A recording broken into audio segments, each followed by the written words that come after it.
여러분 안녕하세요. 투자의 신에 오신 여러분을 환영합니다. 토마토TV의 투자의 신과 함께 여러분을 투자의 신의 길로 인도해드리는 시간, 투자의 신 수요일 2부 시작하겠습니다. 김정수 전문가님과 함께 할게요. 전문가님 안녕하세요. 네, 안녕하세요. 네. 자, 오늘도 김정수 전문가님과 함께 또 1시간 동안 여러분들의 이야기 듣고 그에 대한 해결책 전해드리도록 하겠습니다. 종목 상담 계속해서 진행이 되니까요. 궁금하신 종목 있으시다면 2부에서도 빠르게 남겨주시길 바라겠습니다. 먼저 유튜브를 통해서 함께 하실 수 있어요. 유튜브에 토마토 증권통 검색하고 들어오셔서 실시간 채팅창에 남겨주시면 되겠는데요. 종목명, 매수가, 비중 남겨주시고 또 어떤 점들이 궁금한지 구체적인 내용도 함께 보내주시면 되겠습니다. 또 2부에서도 전화 상담 가능합니다. 02-325-8200번, 325-8200번으로 문의 전화 주시고 김정수 전문가님과 함께 또 직접 이야기 나눠보시길 바라겠습니다. 자, 종목 상담 또 빠르게 진행할 테니까요. 여러분들 많이 남겨주시길 바라겠고요. 또 2부에서도 함께 하시는 분들 출석 체크하면서 출발해 보도록 하겠습니다. 우주엄마님 오셨고요. 러브쑥이님도 잘 오셨습니다. 자성발전님, 또 김경수님께서도 반갑습니다 라면서 인사 나눠주셨고요. 살련님과 벙벙님, 또 지이크님도 1부에 이어서 2부에서도 또 활발하게 우리 채팅창을 지켜주고 계십니다. 자, 그리고 서당계 1년차님 계속해서 함께 해주고 계시는 거죠. 아까 1부 마무리까지 함께하고 계시는 건 제가 확인을 했는데 2부에도 계신지 같이 인사 나눠주시면 좋을 것 같고요. 하늘이님 잘 오셨고 대한도굴협회님도 계속해서 또 함께 해주고 계시네요. 이렇게 가만히 채팅창 보고 있으면 우리 채팅창에 우리 시청자분들께서 점점 더 사이가 좋아지는 것 같은 모습을 보고 있거든요. 여러분들 다양한 이야기 나눠주시고 그 사이에서 또 종목도 빠르게 남겨주시면 저희가 종목에 대한 정보도 쏠쏠하게 전해드리고 있으니까 꿀팁들 꼭 얻어가셨으면 좋겠습니다. 종목명, 매수가, 비중 지금 바로바로 남겨주세요. 출첵 여기서 끝내려고 했는데 권병래님이 저도요 라고 해주셔서 함께 인사 나누도록 하겠고요. 우상향님, 김정수 전문가님 반가워요 라면서 또 함께 해주고 계시네요. 종목도 같이 꼭 남겨주시면 좋겠습니다. 자, 그러면 또 김정수 전문가님과 함께 오늘도 재밌는 이야기 한번 나눠보도록 할 텐데요. 그 전에 또 시장에 대해서 또 여러분들의 시장을 바라보는 눈에 대해서 한번 체크를 좀 해보도록 하겠습니다. 아까 1부에서도 이런 질문이 나왔어서 김정수 전문가님의 또 멘탈 관리 방법도 궁금해서 똑같은 질문을 좀 드려볼까 하는데요. 시청자님께서 팔고 나서 주가가 오를 때 마음을 다스리는 방법도 알려주시면 좋겠어요 라는 질문을 주셨거든요. 그럼 내가 팔자마자 오르는 경우 굉장히 많거든요. 특히나 나는 오랫동안 좀 물려 있어서 버티다가 손절하고 팔았는데 막 갑자기 오른다. 그러면 정말 속상하거든요. 그럴 때 좀 마음을 다스리는 방법 어떤 게 있을까요? 마음을 다스린다. 다 한 번씩은 다 고민을 해봤던 것 같아요. 저도 그 부분은 계속 노력 중인 것 같은데, 네. 이게 더 중요한 것 같아요.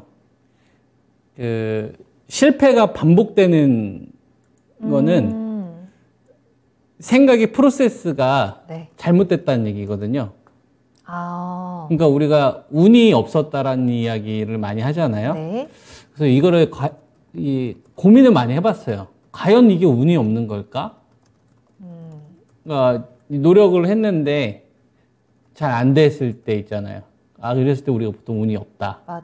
기업이 실적이 잘 나올 거라 생각해서 좀 샀는데 실적도 잘 나왔는데, 그리고 내가 배터리와 관련돼서 긍정적으로 생각을 해서 배터리를 샀는데 배터리는 좀 적게 사고 언택 드는 비중 많이 사고 이런 경우가 있을 수 있지 않습니까? 그랬을 때 운이 없다. 이렇게 생각을 할 수 있잖아요. 그렇죠. 그래서 이런 걸 진짜 고민을 많이 했어요. 이게 운이 없는 걸까? 생각을 해서 이제 저는 어떻게 생각을 했냐면, 이거는 습관이 있다라는 생각이 들더라고요. 이거는 생각하는 습관이 잘못된 거다. 생각하는 습관이 잘못되어 있기 때문에 네. 이걸 반복적으로 공부를 하고 반복적인 루틴을 가지고서 열심히 해도 애초에 그 생각의 프로세스가 잘못됐기 때문에 운이 안 따르는 결과가 나오지 않나. 그래서 결국에는 시장에만 의지해야 되는, 올라갈 때까지만 좀 기다리는 그러려면 이건 근본적인 해결책이 생각의 출발이 달라야 된다라는 결론이 저는 나왔거든요. 그래서 이제 그런 식으로 한번 방법 자체를 기존에 노력했던 방법하고는 전혀 다른 방법으로 해야 된다. 이런 식으로 하다 보면 결과가 좀 나올 때가 있어요. 어떤 사람들은 성공을 좀 잘하는 사람들 있잖아요. 그랬을 때 보통 이야기하는 게 운이 좋았다라고 이야기합니다. 좀 성공하신 분들을 보면 운이 좋았고 좀 여기저기서 사람들이 좀 도와줬다. 그래서 저도 이제 그것도 고민해 본 거예요. 저게 과연 운이 좋아서 성공한 걸까? 겸손은 겸손한 거지만, 네. 근데 성공을 계속하는 사람들이 있거든요. 희한하게 일이 잘 풀리는 사람들이 있단 말이에요. 물론 거기에 심취해서 자기가 잘 했다고 생각해서 연이은 성공을 하는 사람들 같은 경우에는 겸손함이 없기 때문에 언젠가는 한번 꼬꾸라지는데 계속 성공을 하는 사람들이나 일이 잘 풀리는 사람들을 보면 오렌 버핏 같은 게 생각해보면 되잖아요. 계속 성공하지 않습니까? 그렇죠. 그죠? 그리고 일론 머스크도 어떻게 보면은 계속 성공하고 있는 상황이잖아요. 뭐 위기는 있었지만 결과적으로 보면 다 하나하나씩 다 성공을 하는 거고, 삼성이라는 그룹도 잘 생각을 해보면 물론 자동차 관련돼서 실패한 거는 있지만 네. 큼지막한 것들은 다 성공했거든요. 그러면서 또 겸손하게 운이 좋았다, 위기다, 항상 이런 얘기를 하잖아요. 이거는 이기는 방법을 알고 있지 않나. 이기는 프로세스를 가지고 있는 거예요. 자본주의에서. 네. 거기에 이제 운이 더해져서 성공한 건데, 이 운 역시도 잘못된 습관이 아니라 자본주의에서 이기는 공식을 알고 있는 프로세스로 했기 때문에 그 더 나은 결과가 나왔던 거고, 거기에서 겸손함을 잃는 순간 끝장날 수가 있기 때문에 겸손함은 절대 잃지 않는 거죠. 요거와 관련돼서 워렌 버핏도 한 얘기가 있어요. 이런 좀 비슷한 얘기를. 그래서 저는 그래서 파는데 더 간다. 네. 그리고 손절을 기다렸는데 이제 회복돼서 고생해서 좀 팔았는데 더 간다. 이거는 그러면은 매수하는 과정에서의 생각의 프로세스가 뭔가 잘못된 거거나 매도를 하는 과정에서의 생각의 프로세스가 다른 거죠. 그래서 그 프로세스를 뒤집어야 돼요. 저는 그렇게 결론이 나더라고요. 그래서 이제 제가 권장하고 싶은 게 뭐냐면, 네. 이제 요거는 그러니까 이제 문제를 제가 좀 다른 각도에서 바라보는 거고, 네. 그래서 요걸 어떻게 그러면은 바꿔야 되느냐. 저는 그러면은 좀 인문학을 많이 읽으셨으면 좋겠고, 인문학이나 철학자들 있잖아요. 철학자들이 어떤 내용들 과거에 했었는지, 아리스토텔레스가 아들한테 해주는 말이라든지 이런 것도 좀 있고, 조지 오웰의 뭐 동물농장이나 1984 이런 거 있잖아요. 이런 거는 좀 인간의 본성이나 본능과 관련된 것들을 굉장히 디테일하게 잘 나와 있거든요. 근데 그런 게 생각을 전환하는 데 도움이 많이 돼요. 근데 이게 주식하고 연관이 정말 잘 되더라고요. 주식을 바라보는데 그냥 기업 공부를 열심히 하면 된다라고 생각을 하는데, 여기에 인문학이 더해지고 그리고 다른 시각에서 좀 바라보다 보니까 이게 정말 큰 나은 성과를 보입니다. 레이 달리오도 이렇게 해요. 레이 달리오라고 헤지펀드 전 세계에서 넘버원이거든요. 이분은 자기가 천재잖아요. 투자의 손이잖아요. 근데 직원들이나 책임 있는 위치에 있는 사람들은 자기랑 반대의 생각을 가지고 있는 사람만 뽑습니다. 되게 재밌죠. 그러니까 자기가 투자 결정을 하는데 자기 최측근들은 자기하고 다 반대 의견을 가지고 있는 사람. 근데 이 사람들도 수재예요. 그러니까 생각이 얼마나 넓겠어요. 그러니까 전혀 다른 식으로 좀 접근을 해야 되지 않을까. 그런 거 저는 좀 많이 느꼈습니다. 굉장히 또 중요하고 네. 좀 공감이 가는 게, 저도 얼마 전에 이제 책에서 읽은 문구 중에 하나를 좀 가슴에 요새 계속 생각하는 게, 어떤 갈등이 생기거나 문제가 계속해서 발생했을 경우에는 마음속으로 이 말을 계속해서 되새겨보래요. 내가 틀릴 수도 있습니다. 내가 틀릴 수도 있다라는 것을 받아들이고 인정하고 또 다른 시각으로 다른 사람의 입장에서 계속해서 이제 뭔가 현상을 파악하고 분석하는 것이 굉장히 중요하다라는 이야기를 듣고, 저도 그걸 조금씩 실천해 보려고 하는 중이어서 투자를 하는데도 내가 계속해서 뭔가에 실패를 한다면 내 방법이 틀릴 수도 있겠구나, 다시 한번 좀 생각을 해보시고 그렇다면 또 다른 방법에는 어떤 것들이 있을까? 또 다른 사람들은 또 정말 주식의 대가들은 어떤 방법을 통해서 투자를 하고 있을까 한번 참고를 해보면서 계속해서 새로운 시도를 해보는 것도 굉장히 중요할 것 같습니다. 지금 여러분들은 어떤 투자의 습관을 가지고 계신지 한번 생각해 보시고 그 습관을 한 번에 바꾸는 것은 물론 쉽지는 않겠습니다만 조금씩 한번 시도를 해보시면서 또 올바른 방향으로 또 이기는 방향으로 여러분들의 필승 전략을 만드는 그런 습관들을 좀 가져보셔도 좋을 것 같네요. 자, 여러분들이 그러한 전략을 가져가는데 또 투자의 신이 도움을 드리도록 하겠습니다. 어떤 마인드가 또 어떤 방향성으로 가는 게 또 있을지 저희가 또 새로운 길들을 함께 체크해 드리도록 할 테니까요. 여러분들 궁금하신 내용들 같이 보내주시고 이야기 나눠보시면 좋을 것 같습니다. 자, 종목 진단 이어가고 있으니까요. 2부에서도 종목 진단 계속해서 신청 보내주세요. 궁금하신 종목명, 매수가, 비중 남겨주시면 되겠습니다. 유튜브에 토마토 증권통 검색하고 들어오시면 되겠고요. 전화로도 더 자세한 이야기 나눠볼게요. 02-325-8200번 활짝 열어두고 기다리도록 하겠습니다. 자, 이런 이야기를 나누다 보니까 채팅창에서 서당계 1년차님, 내가 팔았는데 올라가면 아유 또 언젠가는 다시 내려오겠지라고 생각합니다 라는 댓글도 남겨주셨는데 평정심을 찾을 수 있는 또 하나의 방법이 될 수도 있을 것 같고요. 우상향님도 진짜 이상해요. 팔면 오르고 더 오를까봐 안 팔면 빠집니다 라는 댓글도 많은 분들이 또 많은 개인 투자자들이 공감하는 부분일 것 같습니다. 자, 오리불고기님 함께 해주고 계시고요. 최연옥님, 권효수님도 잘 오셨습니다. 찌유공주님도 계속해서 함께 해주고 계시네요. 또 러브수기님과 함께 권병래님도 또 종목 올려주고 계시는데 저희가 지금부터 빠르게 체크해 보도록 하겠습니다. 자, 그럼 첫 번째 종목 바로 출발해 보도록 할게요. 기억기억 고고님께서 올려주신 종목인데요. 나노신소재입니다. 매수하신 가격은 34,000원인데요. 비중을 25% 담으셨거든요. 부탁드립니다 라면서 올려주셨는데 오늘 주가를 보니까 굉장히 지금 수익을 잘 보고 계신 종목이거든요. 오늘도 6% 가까운 상승세 보여주면서 89,300원에 거래를 마쳤습니다.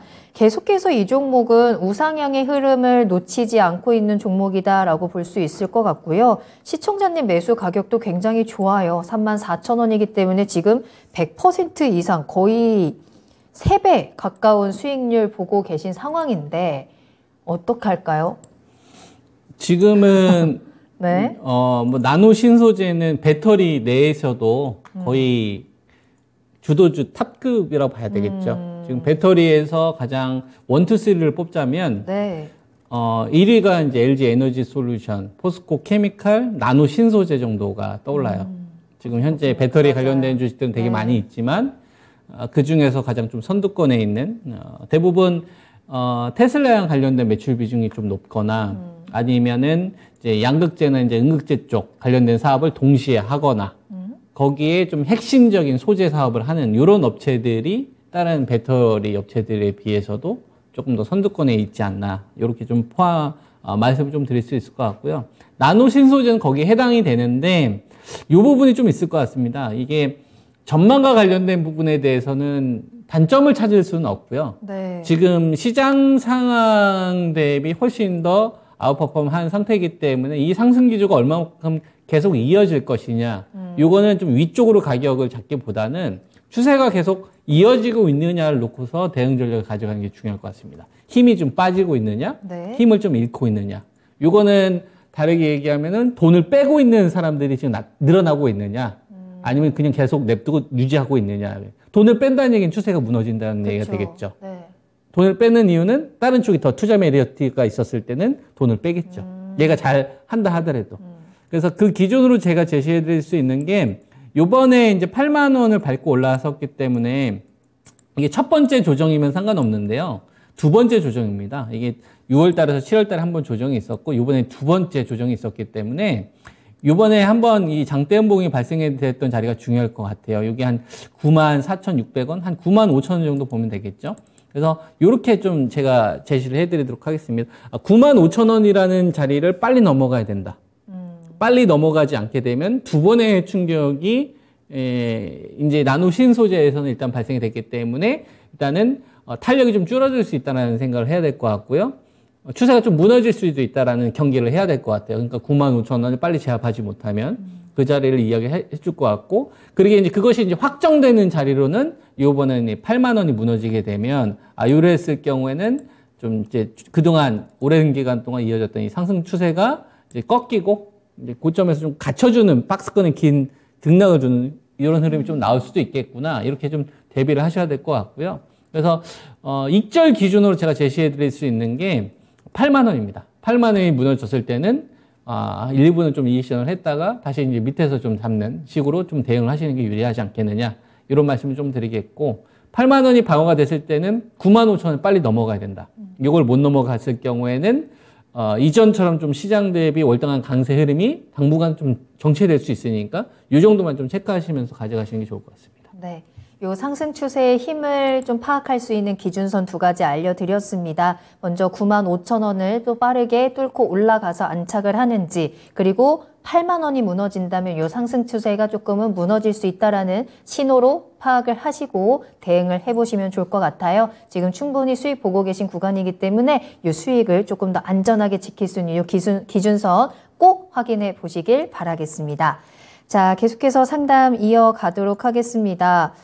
봄처럼 따뜻했던 님 오셨는데요. 너무 오래 물려 있어서 어떻게 해야 할지 고민에 빠져 있어요. 라는 댓글 남겨주셨는데, 왜 고민에 빠져 계십니까? 그럼 뭐 하고 계십니까? 지금 바로 종목 올려주시면 되지 않겠습니까? 김정수 전문가님과 함께 그 종목 구출할 수 있는 방법 찾아보도록 하겠습니다. 자, 이렇게 나도 좀 고민이 되는 종목들 있다라고 하신다면 그냥 방치해두지 마시고 한 번쯤은 점검을 해보고 넘어가는 것도 굉장히 중요할 것 같아요. 분명히 중요한 타이밍들이 기다리고 있을 거거든요. 궁금하신 종목명, 매수가, 비중 남겨주시길 바라겠습니다.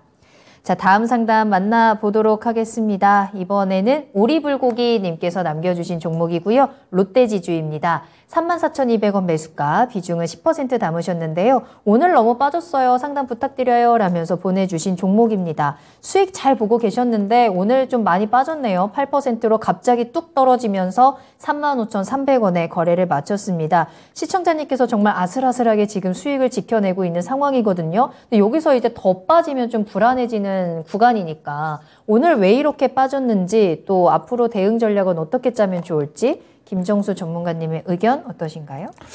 오늘은 수급 부분이 좀 크게 영향을 좀 차지하네요. 이게 오늘 평상시 거래량이 한 15만 주에서 한 19만 주 정도 되는데 오늘 한 76만 주 정도 발생된 상태에서 네. 거래량이 나온 거니까 요거는 경계를 좀 분명히 해야 됩니다. 왜냐하면 평상시보다 거래량이 좀 많이 나온 상태에서 가격 조정이 나왔기 때문에 이거는 경계를 좀 해야 되는 신호기는 하다. 이렇게 이제 말씀을 좀 드리겠고요. 이렇게 제가 비유를 좀 한번 해보겠습니다. 그러니까 롯데그룹 하면 뭐가 제일 먼저 떠오르세요? 롯데제과. 네, 롯데제과. 삼성하면 뭐가 제일 먼저 백화점. 떠오르세요?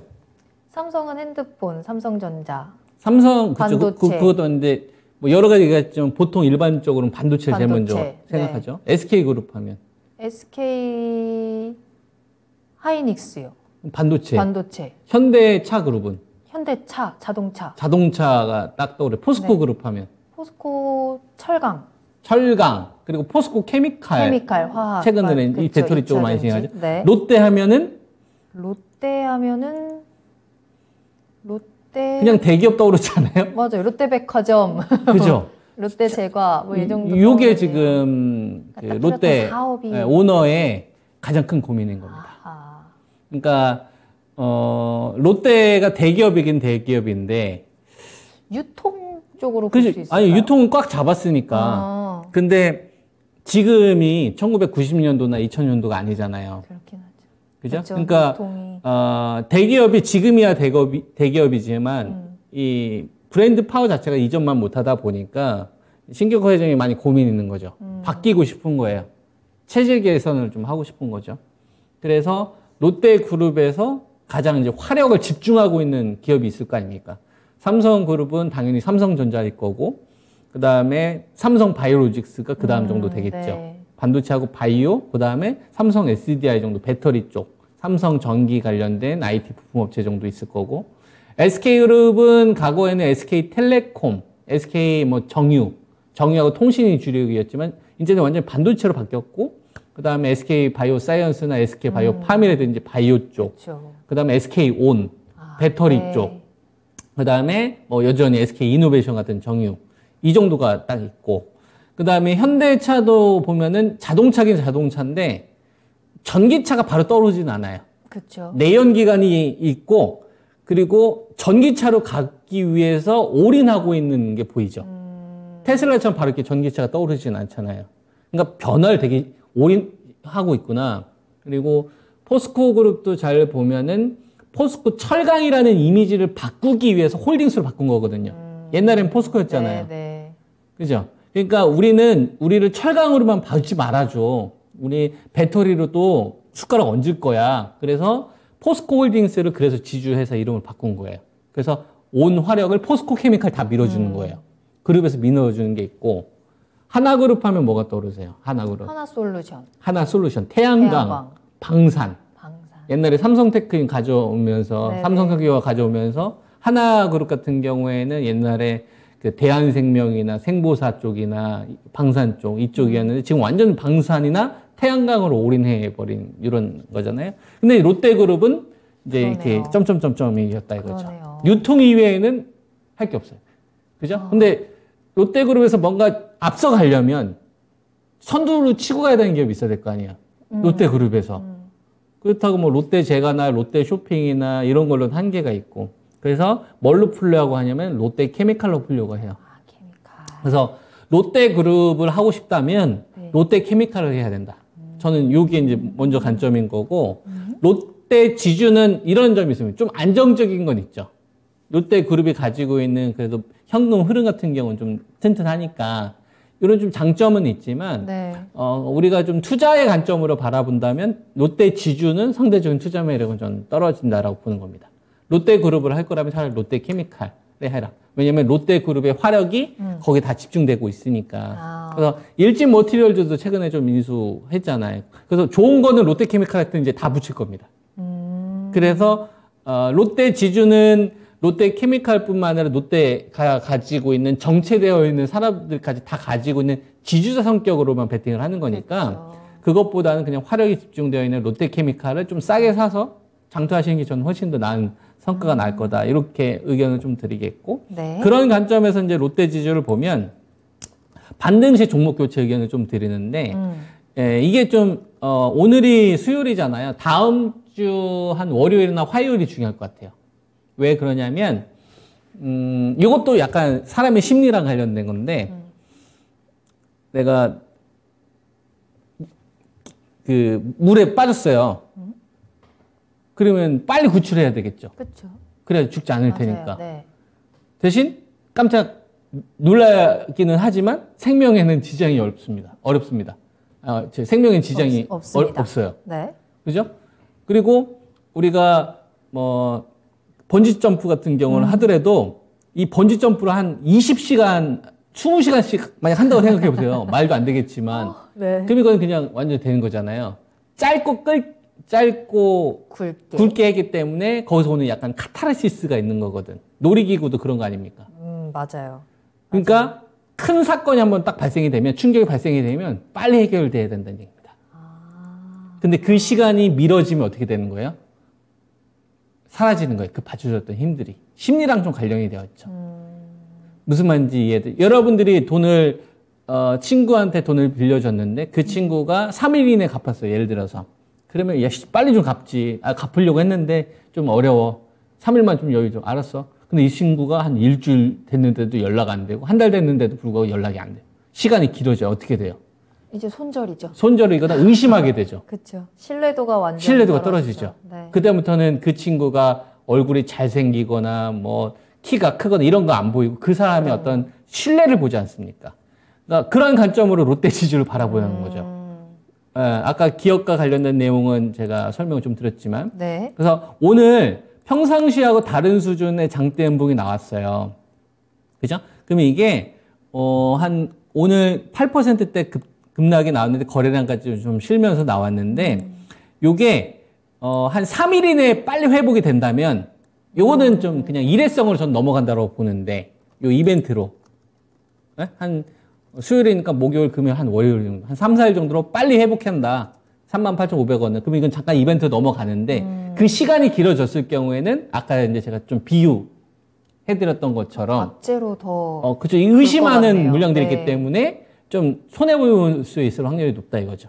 어떻게 보면은 그러니까 이거는 기업 분석하고는 별로 관계 없는 거고 롯데그룹에서 제일 중요한 거 하나와 그거에 비해서 이제 메리트가 없으니까 종목 교체 여부를 두는데 이 주식의 어떤 흐름 자체를 제가 약간 좀 다른 각도로 이야기를 좀 해드린 거예요.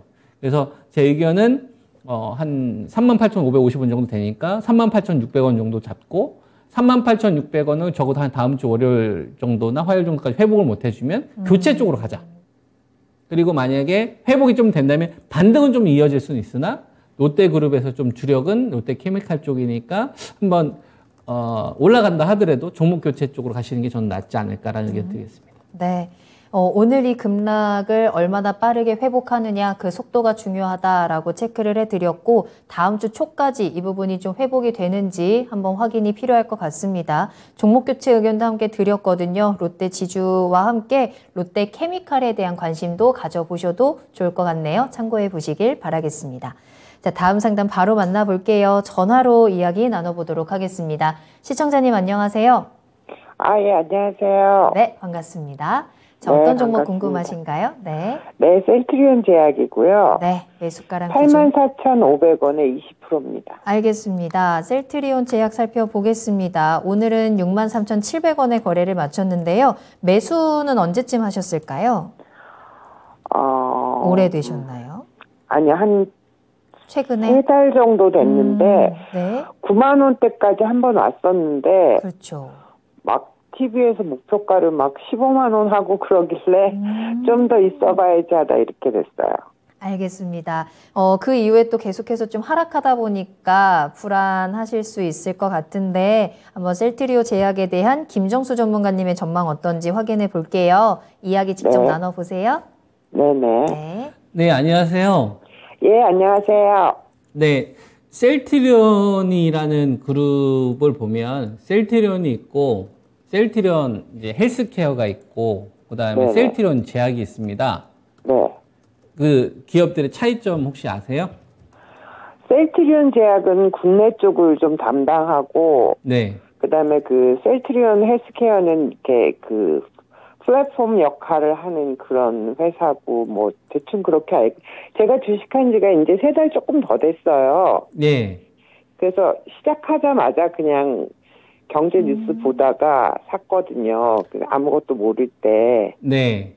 근데 대충 그렇게 알고 있는데 그 회사 그 셀트리온이 그 시밀러 쪽으로 굉장히 강한 회사라고 지금 알고 있거든요. 그 시밀러 쪽이 앞으로 전망도 좋다고 하고. 네. 그래서 좀 괜찮아지길 바라고 있는데 어떻게 되나 해서. 그래도 3개월 하신 것 치고서는 그래도 전혀 모르지 않아서 다행인 것 같습니다. 셀트리온이라는 그룹은 시밀러 회사예요. 시청자님께서 이제 말씀하셨던 것처럼 시밀러라는 거는 오리지널 제약사가 특허가 만료된 걸 노리고서 그걸 이제 복제를 해서 네. 낮은 가격에 이제 판매해서 점유율을 뺏어오는 이런 그 기업이라고 보시면 됩니다. 대표적으로 뭐 램시마나 트루시마나 허주마나 베그젤마나 유플라이마 이런 것들이 있는 거고 내년도에 그 가장 큰 이벤트가 뭐가 있냐면은 미국계. 그렇죠. 미국에 있는 에브비의 휴미라가 1월 달에 특허 만료가 되거든요. 또 2월 달에는 머크게 또 만료되는 시밀러가 있기 때문에 셀트리온 그룹이나 삼성 바이오로직스한테는 좀 모멘텀이 큰 게 하나 일단 있는 상황입니다. 그래서 삼성 바이오로직스의 자회사죠. 삼성 바이오에피스와 셀트리온의 시밀러 영향을 보면 시밀러는 셀트리온이 전 세계에서 그냥 1등이라고 보시면 돼요. 네네. 그냥 우리나라에서 1등이 아니라 전 세계에서 그냥 1등입니다. 그러니까 이쪽 분야에서는 넘사벽이라고 보시면 되고 셀트리온은 시밀러 쪽에 올인을 했고 그다음에 삼바 같은 경우는 좀 위탁 생산하고 같이 가지고 있는 거고 얘네들이 셀트리온이 그거를 약을 복제를 해서 바로 판매하는 게 아니라 셀트리온 헬스케어한테 판매를 합니다. 네네. 셀트리온 헬스케어가. 그러니까 셀트리온 헬스케어는 셀트리온이 개발한 걸 가지고서 자기들이 받아서 이제 뿌리는 역할을 하는 역할이고요.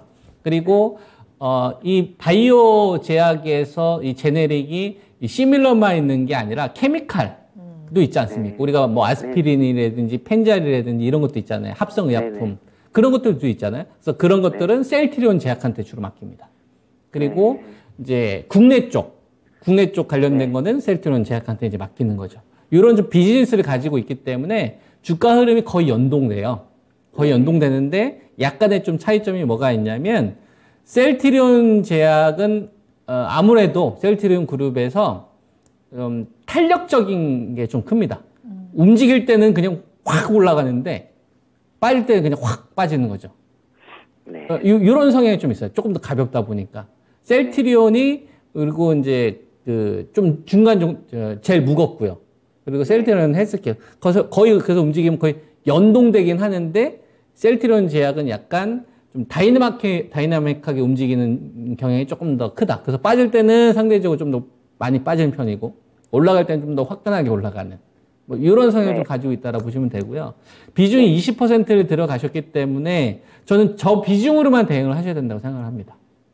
조금 더 공격적으로 비중을 담는다고 한다면 셀트리온 제약보다는 셀트리온 쪽으로 저는 비중을 하셔서 그냥 셀트리온 그룹을 산다라고 생각을 하시고 전략을 세우셨으면 좋겠고, 가지고 계신 게 84,500원에 20%선 정도 되면 그 정도 가격에다가 제가 선을 한번 그어보도록 하겠습니다. 네. 84,500원이면은 이제 2022년도 한 1월 달 정도 주가 되네요. 그죠? 요때 주가 정도 되고, 그 다음에 한 8월 달 정도 주가 되는데, 요거를 시간을 조금 더 길게 한번 끌고 가서 제가 설명을 좀 드리도록 하겠습니다. 이 주식을 잘 보면 2017년도에서 2018년도에 네. 뭔 일이 있었죠? 딱 봐도. 뭔 일이 있었으니까 데넬리가 나왔을 거 아니에요? 네. 그래서 이걸로 조금 더 한번 가보면 요때 뭔 일이 있었던 거예요. 뭔 일이 있었으니까 요때가 한 17,000원짜리에서 17,000원짜리에서 10만 원까지 간 거죠. 한 5배 이상. 네. 모기가 잠깐 이렇게 왔다 갔다 했어요. 5배 이상 갔었잖아요. 요때는 셀트리온 제약의 호재보다는 셀트리온 그룹의 호재가 있었어요. 셀트리온이 램시마를 가지고서 유럽 한 다음에 미국으로 진출했을 때입니다. 네. 그러니까 셀트리온 제약은 셀트리온 제약이 가지고 있는 실적으로 보지 않고 셀트리온 그룹이 랠리가 나왔을 때 시세가 터져요. 이때가 이제 램시마를 가지고 미국에서 이제 판매 승인되면서 갔을 때입니다. 그래서 이제 시세가 한번 좀 터졌던 거고요. 그리고 나서 같이 이제 하락을 하다가 2019년도까지 이렇게 박살이 나죠. 이때가 이제 뭐가 있었냐면은 바이오 제약 업체들이 좀 사건 사고가 많았습니다. 삼성 바이오로직스 분식회계 사건이 좀 있었고요. 그리고 코오롱이나 혹시 신라젠 사건 기억나세요? 신라젠 뭐 데이터 조작해가지고 이런 사건들이 좀 있었어요. 그래서 막 우리 바이오 제약 못 믿겠다 이런 식으로. 그리고 또 뭐도 있었냐면은 한미약품 기술 반환돼서 바이오 제약 그냥 끝장났다. 바이오 역시 뭔 바이오냐 해서 바이오에 대한 불신이 그냥 가득 찼던 시기. 그랬던 시기가 있었어요. 그러다가 요때부터 터닝 포인트가 나오죠. 그죠? 요때부터 돌아서잖아요. 요때가 또 셀트리온 제약이 잘한 게 아니라 셀트리온 그룹의 호재가 있었어요. 그러니까 셀트리온 제약을 저한테 물어보셨는데 이 주식은 국내에서 약 잘 팔아봤자 의미 없고요. 셀트리온 그룹의 호재가 나와야 되고, 셀트리온 그룹의 이 호재는 뭘 의미하느냐면 그 호재가 셀트리온 그룹을 완전히 뒤틀리는 호재여야 돼요. 그러니까 완전 점프업이 돼야 돼요. 시골 촌놈이 그냥 서울 중심지에서 주인공 되는 정도의 완전 얼굴이 탈바꿈할 만큼의 그 기업에 큰 변화가 있어야 되는 겁니다. 램시마를 가지고서 유럽에나 국내에만 팔다가 미국이랑 가장 큰 시장을 가니까 주가가 레벨업이 확 됐던 거고, 요때 돌아섰던 거는 시밀러를 팔긴 파는데 램시마 SC가 허가받았어요. 승인받았어요. 판매해라. 램시마 SC. 램시마가 있고 램시마 SC가 있는데 램시마는 옆에 의사가 있어야 돼요. 병원에 가서 누워 있어야 돼요. 한 6시간 동안. 그죠? 불편하겠죠. 근데 램시마 SC는 우리나라에서 지금 판매하고 있는데 약국 가서 사면 돼요. 약국 가서 사서 그냥 집에서 맞으면 돼요. 피하 주사형 형태. 그러니까 똑같은 시밀러인데 조금 더 쉽잖아요. 네네. 그래서 똑같은 사업을 하는데 이거는 옆에 의사가 있어서 돈 버는 사업 구조고 램시마 SC는 그냥 약국 가서 산 다음에 집에서 만약에 편안해 하잖아요. 그러니까 성격이 다른 비즈니스 아닙니까? 그래서 그거를 유럽에서 처음으로 승인 받았어요. 그러니까 기업이 한번 뒤틀린 거 아니에요. 시밀러는 시밀러인데 뭔가 그래서 돌려 세운 거예요. 그래서 램시마가 유럽에서 이제 판매 승인을 받았던 시점이 2019년도 11월 달이니까 그거에다가 코로나 터졌는데 램시마 SC도 호재인데 여기에 우리 레키노나까지 한다 해서 이제 코로나 치료제에 대한 기대감이 붙은 거예요. 그러니까 두 가지의 비호재가 있으면서 이 넬리가 간 겁니다. 여기서는 셀트리온 제약이 잘한 게 아니라 뭐가 잘했다고요? 셀트리온 그룹에 호재가 있었는데 이 호재가 뒤틀어놨다. 무슨 의미인지 알겠죠? 그러니까 네네. 작은 호재면 안 되고 이 기업을 뒤틀어놨을 때가 대넬리가 나오는 거고 뒤틀어놓지 않으면 그냥 갇히는 거예요. 이걸 먼저 이해를 하시면 될 것 같고 이렇게 쪼르륵 이게 떨어지다가 지금은 이제 갈팡질팡 하고 있는 이런 상황인데 저는 어떻게 보고 있냐면 가지고 계신 84,500원 이상권에서는 저는 수익이 날 수 있다고 봅니다. 왜 그렇게 생각을 하냐면 이 기업은 램시마 SC를 가지고서요 작년도에 매출이 빵이었어요. 근데 재작년도에는 1조 9천억 가운데 5,100억이 램시마 SC 매출이었어요. 그럼 엄청 큰 거잖아요. 네. 근데 작년도에는 5,100억이 빵이었어요. 왜 빵이었냐면 네. 생산을 못했어요. 왜냐면 왜 생산을 못했냐면 레키로나 생산하느라고 그걸 공장을 멈춰버린 거예요. 코로나 치료제 말씀. 그렇죠. 코로나 치료제 생산하느라고. 코로나 치료제 중단했잖아요. 그래서 제가 지금 그 얘기를 하려고 하는 겁니다. 예. 네, 그래서 그것 때문에 5,100억 매출 나왔던 게 빵이 됐으니까 타격이 클 거 아니에요. 네. 그리고 레키로나로 돈 못 벌었잖아요. 네네. 충당금 쌓아야 되고.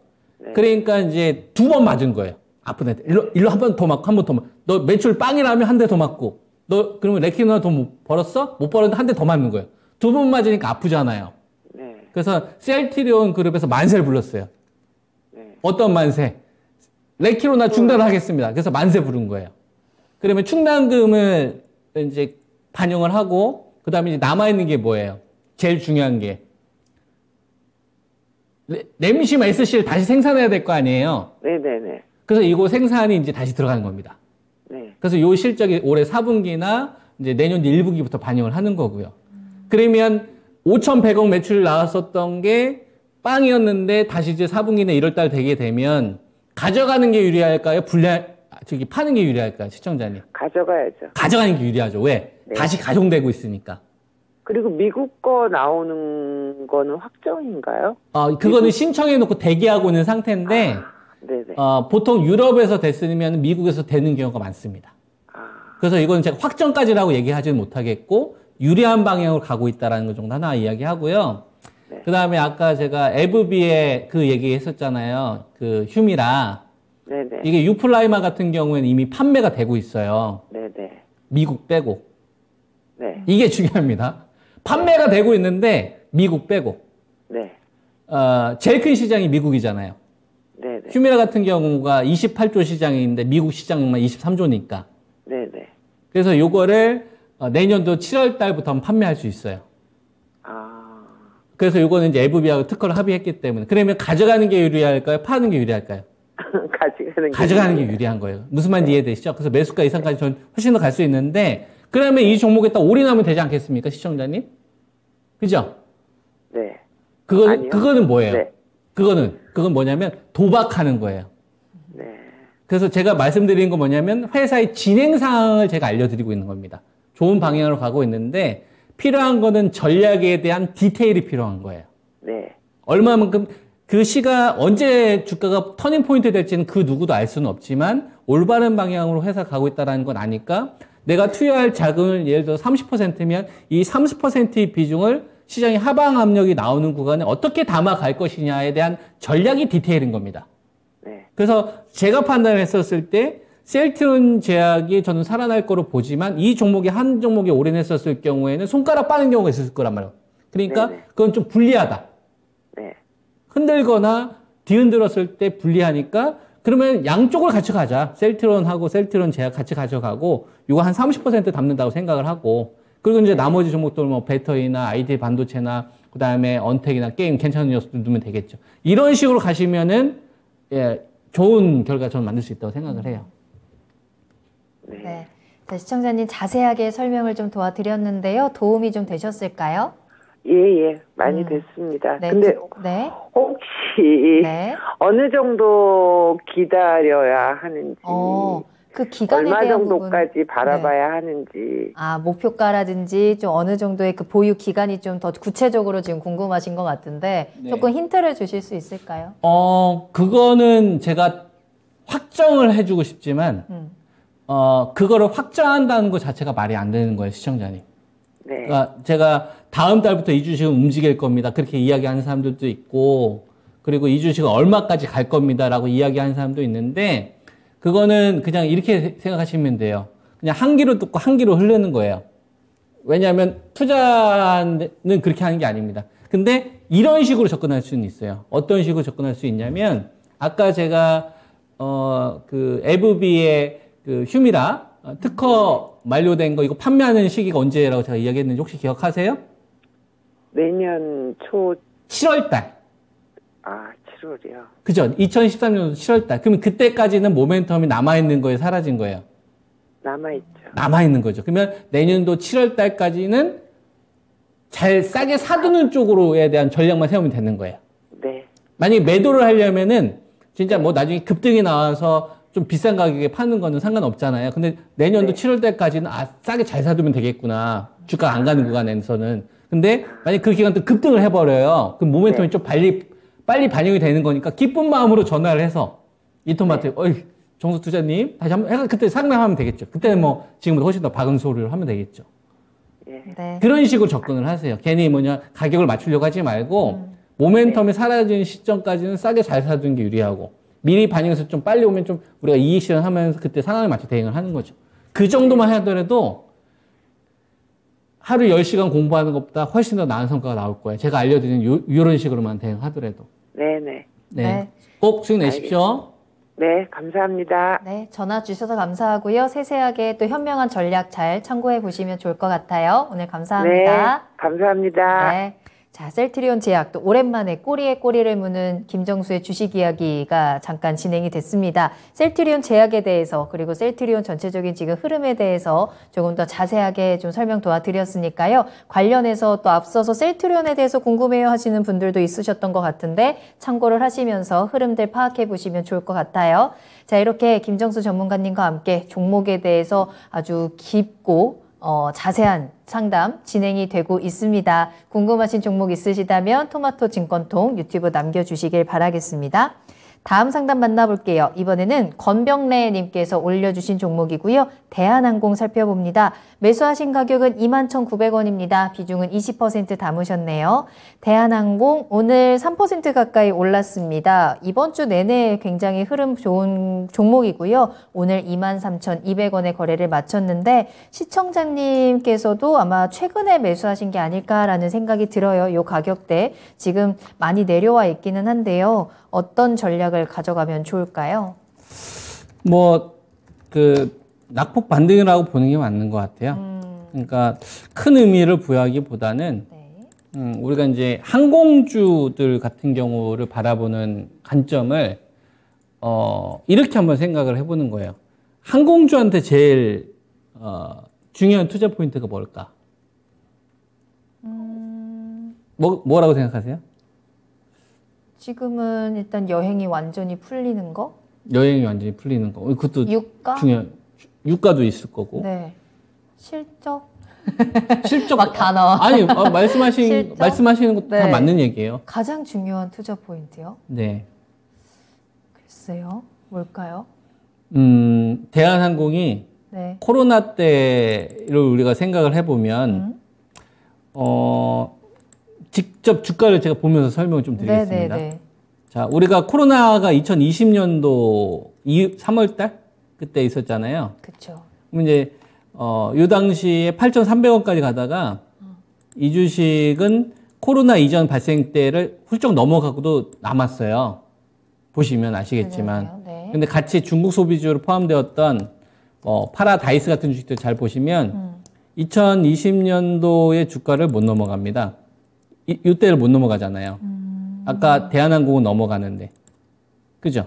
그리고 뭐 여행주들 같은 경우도 보면 2020년도 때가 이때거든요. 여행주는 이렇게 넘어가잖아요. 네. 근데 우리가 코로나 때 잘 생각을 한번 해보세요. 코로나 때 못 돌아다녔잖아요. 그렇죠.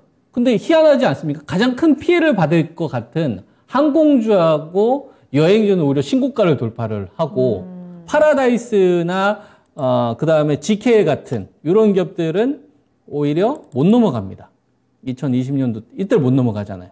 2020년도를 넘어갔던 주식들은 여행주나 대한항공 같은 경우는 아시아나항공 이런 주식들은 오히려 넘어갔는데 카지노 관련된 업체들은 오히려 못 넘어가요. 근데 최근에 카지노 업체들을 보면 61선을 넘어가는 경우가 61선 근처에 있습니다. GK 같은 경우도 한 61선 근처에 있고 그 다음에 파라다이스 같은 경우도 보면 61선 근처에 있잖아요. 근데 얘네들은 어떤 주식이었죠? 코로나보다 아래에 있었던 주식이에요. 코로나보다 위에 있었던 주식들은 대한항공이나 이런 주식들은 61선을 깨고도 남았습니다. 그리고 뭐 하나투어 같은 경우도 보면 61선 지금 깨져 있는 상태고, 그렇죠? 아시아나항공 같은 경우도 보면 61선 아래 깨져 있는 상태고.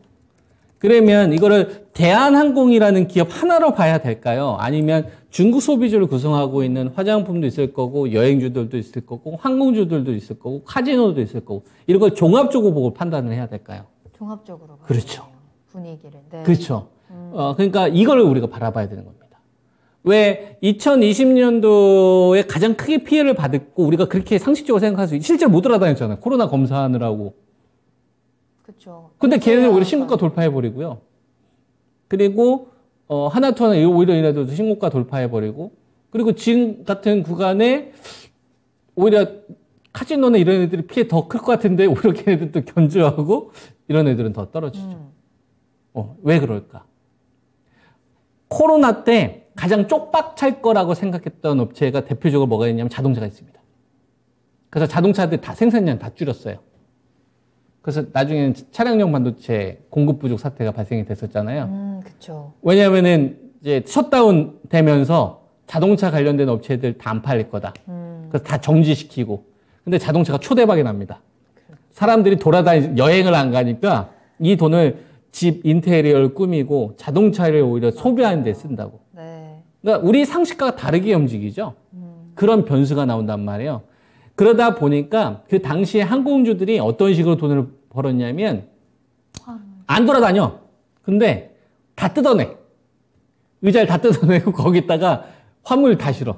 그래서 그걸로 돈 벌었어요. 맞아요. 그래서 거기 베팅했던 자금들이 있었던 거예요. 반대로 이제 카지노 같은 경우에는 국내에서만 해야 되잖아요. 외국인 카지노 관련된 업체들. 그러니까 카지노 업체들보다는 항공주들이 훨씬 더 위에 있는 거죠. 얘네들은 똑같은 위기를 하더라도 어차피 사람이 움직이지 않는 거 거기다 화물 넣어가지고 물건 왔다 갔다 하면 되는 거니까 그걸로 살아남았기 때문에 거기 베팅을 했던 거예요. 네. 여행주들은 이제 그 당시 구주종 관련된 좀 이슈가 있었고. 근데 이게 시간이 지났어요. 시간이 지니까 어떻게 됐냐면 그때 베팅했던 자금들이 이제 빠지는 거예요. 그리고 지금 코로나를 보면은 이제 그 셧다운까지는 아니고 약간 방역을 풀려는 구조로 가지 않습니까? 그러니까 어떻게 하냐면 그때 뺐었던 자금이 너보다는 카지노가 낫겠다. 그렇게 바뀌는 거예요. 그러니까 중국 소비주라는 이 큰 울타리를 보면 이게 다 같이 그 당시 코로나에서 피해를 볼 줄 알았는데 생각했던 것보다 항공주는 이익을 볼 수 있구나 이런 식으로 자동차에서 이제 힌트를 얻은 거겠죠. 거기에 베팅했던 자금들이 갔다가 얘네들이 안 갔기 때문에 안 넘어갔던 거예요. 근데 지금 입장이 바뀐 거예요. 방역은 이제 푸는 구조로 가니까 거기에 베팅했던 자금들이 빠지는 거죠. 그러니까 대한항공이 실적이 잘 나오는 게 관심이 없는 거예요. 그냥 뭘로 정리하는 거냐면 돈 빼는데 이걸로 그냥 게임 끝나는 거예요. 수급으로. 돈 빼고 너보단 카지노는 낫대. 그러니까 대한항공이나 아시아나항공 관련돼서 아무런 많은 이연 필요 없는 돈 빼는데 끝난 거예요. 이게 제일 중요한 키워드인 겁니다. 그래서 대한항공 같은 경우에는 좀 기술 반등으로 보고 반등 시 저는 매도 의견을 좀 드리겠습니다. 21,900원이면 굉장히 좀 낮은 가격에 들어가신 상태니까 요번에 한 부딪히는 자리가 한 25,000원 정도 되잖아요. 이 근방에 오거나 설사 좀 오지 않더라도 한번 좀 팔았다가 다시 재공략 하시는 전략을 가져가시는 게 저는 유리하겠다. 그래서 끌고 가기보다는 좀 트레이딩 관점, 매매 관점으로 가져가시는 게 좋겠다라는 의견 드리겠습니다. 좋습니다. 대한항공은 수급에 집중을 해봐야 될 것 같고요. 시장의 투심이 대한항공은 매도 쪽으로 조금 더 강하게 흘러가고 있다는 점 25,000원 근처에서 매도하자라고 체크해 드렸으니까요. 참고해 보시면 되겠습니다. 자, 이렇게 김정수 전문가님과 함께 오늘도 자세한 이야기 또 종목에 대한 이야기 함께 나눠봤고요. 여러분들께서도 많이 참고하시면서 도움 받아보시면 좋겠습니다. 자, 그럼 김정수 전문가님과는 여기서 먼저 인사드리도록 할게요. 오늘 감사합니다. 네, 오늘 저희가 방송에서 전해드린 내용은 투자 판단에 대한 참고 자료입니다. 투자는 투자자 본인의 책임과 판단에 따라서 이루어져야 한다는 점 다시 한번 유의해 주시기 바랍니다. 오늘 하루도 모두 고생 많으셨고요. 내일도 9시부터 11시까지 함께합니다. 저는 내일 이 시간에 다시 돌아올게요. 시청해 주신 여러분 고맙습니다.